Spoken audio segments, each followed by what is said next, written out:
In this video, we're going to learn about the sequence or the order of our shapes and how we can affect that. So to get started, I'm just going to create some ellipse shapes. So I'll grab a tool and draw an ellipse, and I'll draw another one and perhaps draw a third one. So here I've drawn 3 shapes. And to help us see, their layering, I'm going to select the first one and give it a red fill. I'll select the second one that I made and give it a blue fill, and select the third one that I made and give it a green fill. And so you can see kind of more clearly the layering, that obviously the red one is behind, and the blue is on top of the red but behind the green, and the green is on top. And notice over here I actually have a sequence manager.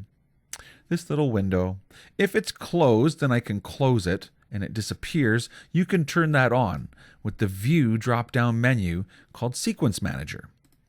Now with the Sequence Manager, you can, first of all, you can make it bigger or smaller and longer, so you can have as much of it as you want. But every shape in your design will get its own little tray in this Sequence Manager. And you could, for example, use this to change the order of the segments of these objects. So for example, if I take this green one and select its tray and bring it down once or even twice, I can make it be in the bottom of the design instead of on the top. And now clearly the red and the blue are on top of the green.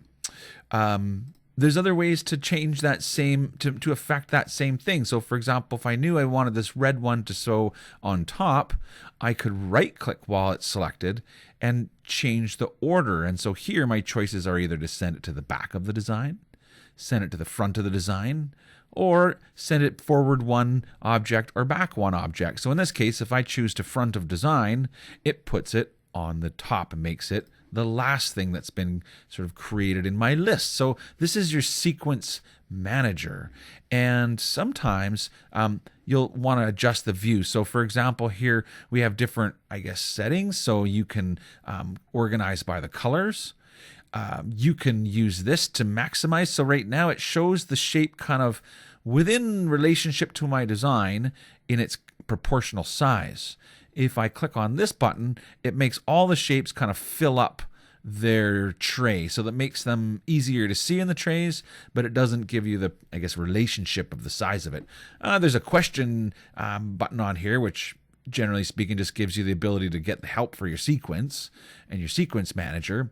Beside that, we've got a little triangle that you could use to roll the sequence manager up. So if you wanted to leave it open, but then every once in a while wanted to be able to look at it, you could just hide it or minimize it like that. Otherwise, if you close it and it's gone and you want it back, you use the View and the drop-down menu for the Sequence Manager. So there's lots of reasons to interact with the layering of your shapes. And in general, that's kind of how it works with your Sequence Manager and the layering of the shapes that you create.